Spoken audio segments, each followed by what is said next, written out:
Hello there, this is a book review of Animal Spirits by George Akerlof and Robert Shiller. A very interesting book. Took me around a week to read it, around 12 hours in total. It's not highly technical, and the main argument that they put forward is quite easy to understand. This would be a good book to read if you're an investor, if you're interested in finance, if you're interested in economics generally. It's an interesting book. Very much a product of the 2007-2008 financial crisis. Talks about what happened there and looks at that particular event in the context of animal spirits. When they talk about animal spirits, they're referring to human psychology. They're talking about human emotions, fear, greed, exuberance, pessimism, optimism, and how these feelings and perceptions that people have play a key role in various economic phenomena, and that they consider it partly a mistake of classical economists to consider humans as purely rational, when in their view, clearly millions of individuals are motivated and influenced not by pure rationalism, but by what they call animal spirits in the book. One of the key animal spirits that they go into is confidence. They talk about how confidence plays a key role in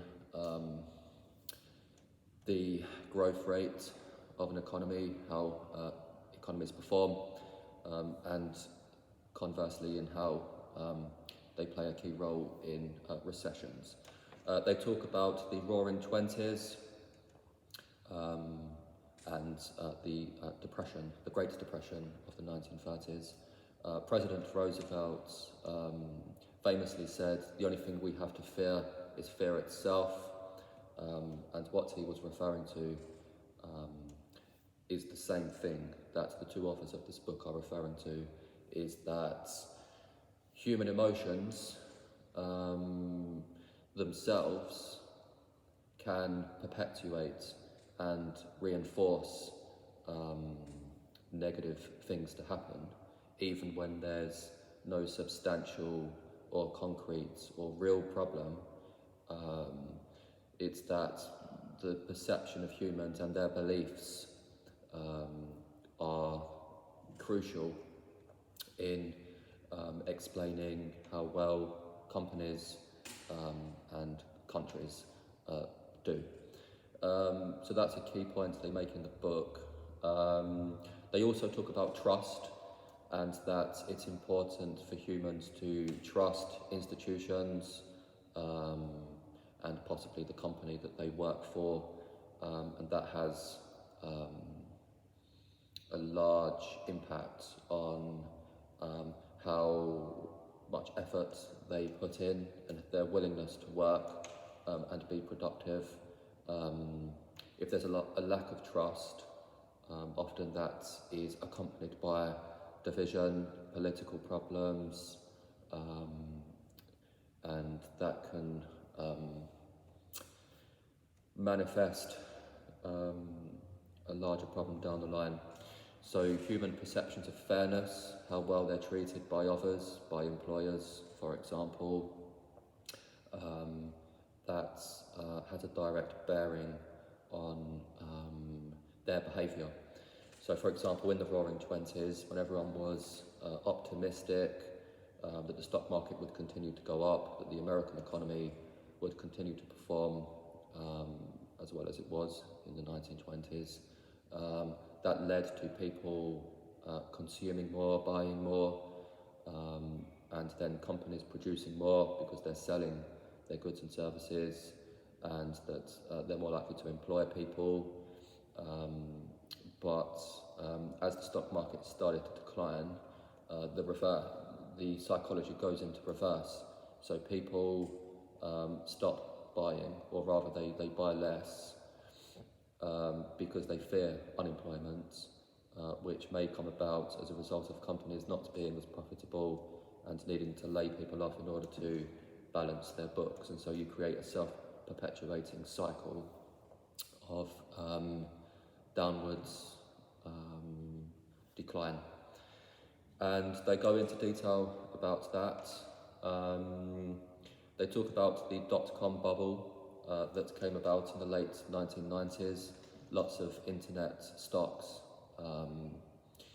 possibly being overvalued. This led to the stock market crash in the early 2000s. One thing they do allude to is that that possibly played a role in the housing market, because what a lot of people did was they took money out of the stock market and put it into the housing market, creating a bubble, and what they consider to be one of the consequences of unfettered capitalism, which is a degree of antisocial behaviour, which they attribute to some of the lenders who were giving out subprime mortgages, risky loans, which ended very badly when the housing market took a turn, and the belief that the housing prices would continue to rise was shattered, because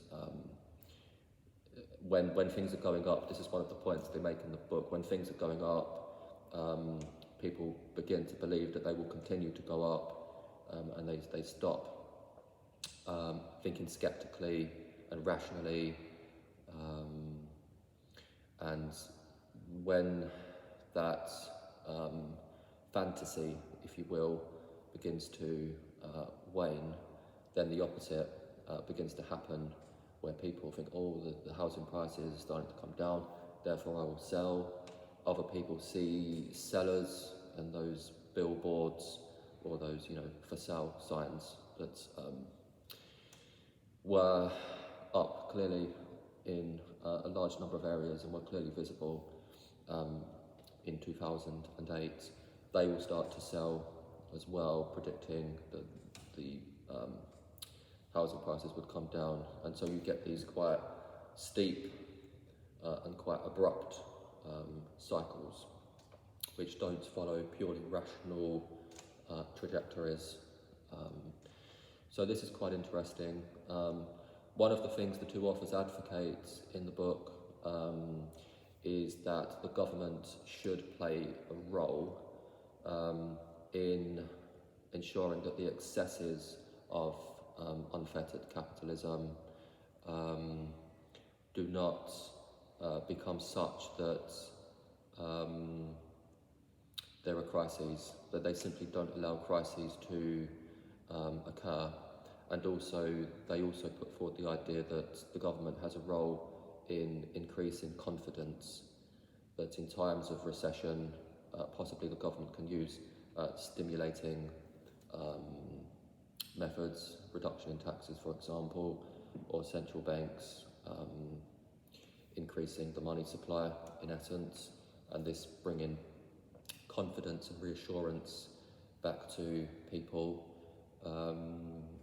Because one of the things that happened in the 1930s was that the self-reinforcing cycle led to a number of other social ills and political problems as well. And so the dangers of just letting or just believing that the free market alone will solve the problem, in their view, is misguided, and that there are or could be some quite severe consequences of just leaving the free market to its own devices. So they are in favour of what actually happened in 2008, which was that the state and the central banks bailed out many of the banks to shore up public confidence in the banking system. They also talk about some of the bank runs in the 19th century, which ultimately led to the creation of the Federal Reserve System, which this is something I learned in the book. One of the key reasons behind that was that they wanted a lender of last resort. They wanted a bank which would help to prevent some of the panic that led up to bank runs, that if people saw that their deposits were protected or insured within a system that gave them certain guarantees, that those kind of banking crises would be less likely to occur. So it was interesting looking at that. They also give examples of companies. In the book they talk about Toyota and how people believing in the company and in the good that it was doing for Japan as a whole, and the fact that the success of the company was in some sense, they were a part of that success. That also helped to ensure that Toyota became, it became a top 10 company, one of the largest 10 companies in the world, as a result of it optimizing one of the animal spirits, which is belief in story, trust, fairness is something they go into. If people believe that they're being treated fairly and feel like they're being treated fairly, which they consider an implicit human spirit, it's a faculty that all humans have, the feeling of if people are being fair to us or not, if people feel like the society is fair or their company is fair, they're more likely to work hard and go the extra mile in being productive, because they believe that the purpose of the company in some sense is analogous to their own, that they will share in the success of the company, and that plays to one of the animal spirits that they're talking about. So it's a great book, I highly recommend it. Thank you very much.